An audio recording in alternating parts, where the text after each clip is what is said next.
안녕하세요. 오늘은 70년간 교황청이 있었던 남프랑스 아비뇽을 소개해 드리겠습니다.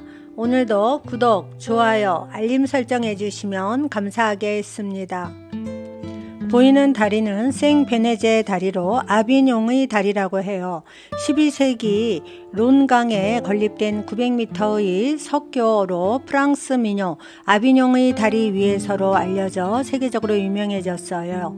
21개의 교각에 22개의 아치가 이어져 있는 석교지만 1644년과 1669년 대홍수로 유실되고 지금은 4개의 교각만 남아 있어요.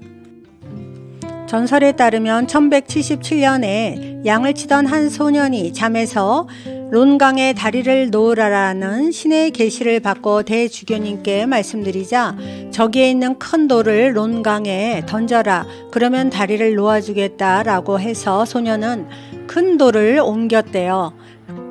그 기적을 보고 사람들이 말을 믿어 기금을 모아서 다리를 놓았답니다.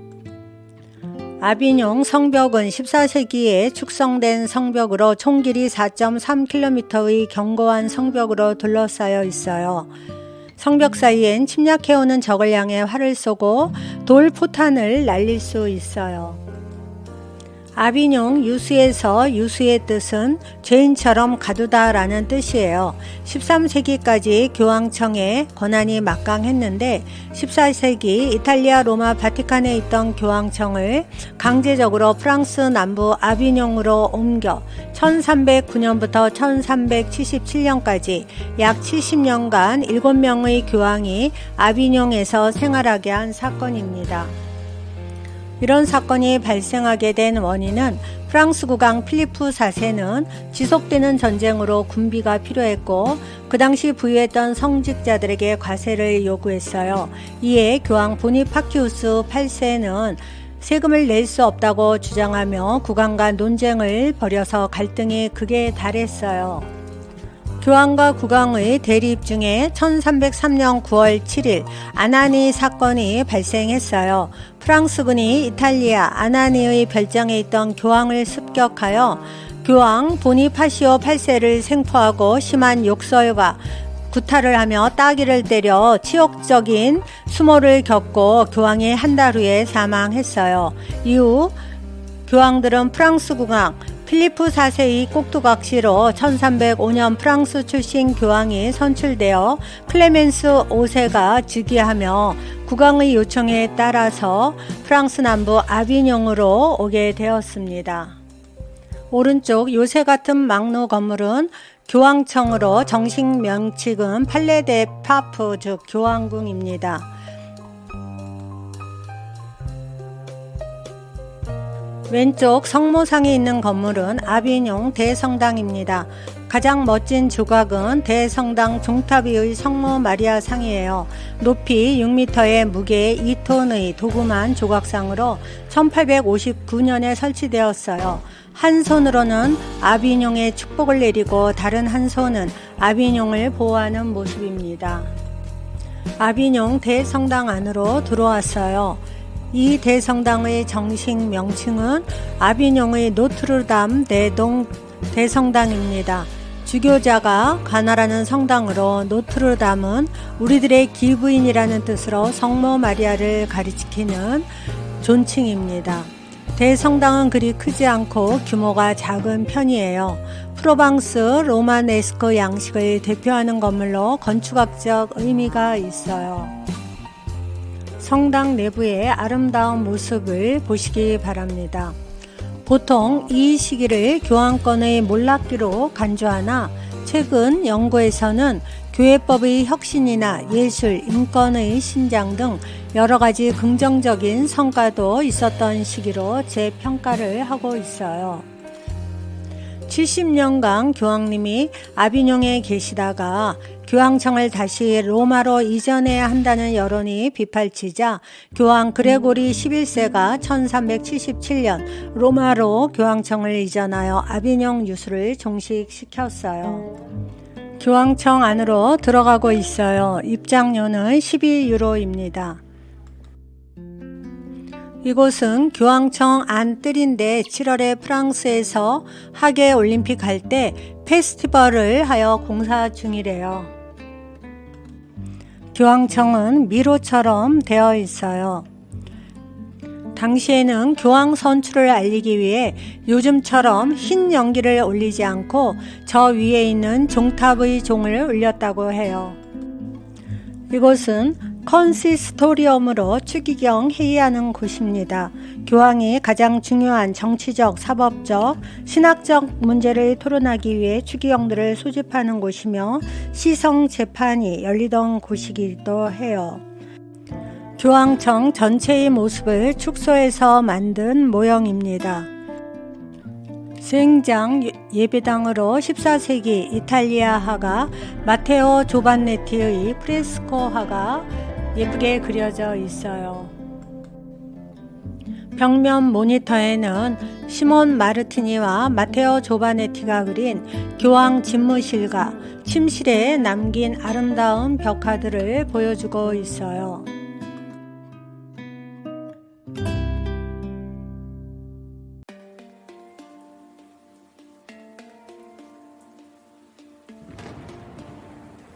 그 당시 부엌의 모습을 재현해서 보여줍니다. 이곳은 교황님을 만나기 전에 아련하기 위해서 대기하고 있던 응접실입니다. 이곳은 제의실로 교황은 여기에서 추기경 회의 동안 착용해야 할 장신구를 착용했어요. 이 방은 500권 가까운 책을 소장하기도 합니다. 세상에서 가장 아름답고 가장 강한 집이라고 쓰여져 있어요. 이곳은 교황의 방으로 시대별로 교황을 소개하고 있어요. 이곳은 대식당입니다. 교황의 식탁이 가운데에 있었고 이곳에서는 당시 고기를 써는 사람과 교황만이 칼을 사용할 수 있었다고 해요. 이곳은 콘클라베 했던 곳이에요. 콘클라베 뜻은 열쇠로 걸어 잠글 수 있는 방이라는 뜻으로 교황이 사망하거나 물러나면 16일에서부터 19일 사이에 교황청의 성당에 모여 새 교황을 선출하는 것입니다. 교황 선거가 시작하면 끝날 때까지 선거 장소는 외부인의 출입이 통제되며 그곳으로 들어가는 문도 차단돼요. 교황청은 19세기에는 감옥으로 그 이후에는 군대 병영으로도 사용되었어요. 프랑스 혁명 당시 혁명가들에 의해 많이 파괴되고 많은 벽화들은 약탈당했어요. 예쁜 문양의 타일은 그 당시 훼손된 타일을 모아두었어요. 이곳이 그 옛날 주방입니다. 환기통 굴뚝이 아주 높이 있어요. 이곳은 교황의 침소로 프레스코화가 아름답게 그려져 있어요. 클레멘스 6세의 서재인 사슴방은 사슴이 그려져 있어서 사슴방이라고 해요. 사냥 이야기를 담은 프레스코화가 있고 귀족들이 낚시를 하고 열매를 따는 환상적인 아름다운 그림이 있습니다. 천장 벽면에도 아름다운 무늬가 그려져 있어요. 이곳은 클레멘스 6세의 성물을 안치한 공간입니다. 이곳은 그레이트 채플로 대예배당이에요. 프레스코화는 다 뜯어져서 없습니다.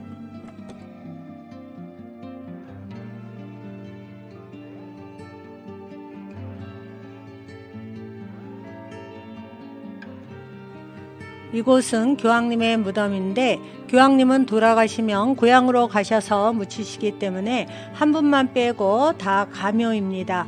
제일 오른쪽에 있는 분만 진짜 묘입니다. 이곳은 교황청에서 운영하는 학교입니다. 유일하게 천장에 프레스코화가 남아있어요. 아비뇽 유수로 인해 교황청은 정치적 우위와 중립을 지키는 데는 실패했어요. 그 후 교황청을 로마 바티칸으로 옮기면서 권위를 회복했습니다. 한편 아비뇽은 중세시대 가장 번성한 도시로 유네스코 세계문화유산으로 지정되었어요. 교황청을 다 보고 나오니 와인이 전시되어 있습니다. 아비뇽 유수 동안 교황은 미사주로 사용하기 위해서 클레멘스 5세는 자신의 이름을 딴 파프 클레망이라는 이름의 샤또를 만든 후 그 포도주를 미사에 사용하였고, 이때 와인의 품질이 대폭 향상되었어요. 이곳은 기념품 선물 가게입니다. 이상으로 남프랑스 아비뇽 교황청 소개를 모두 마치겠습니다. 오늘도 저희 영상을 봐주셔서 진심으로 감사드립니다. 항상 건강하시고 행복한 나날 보내세요.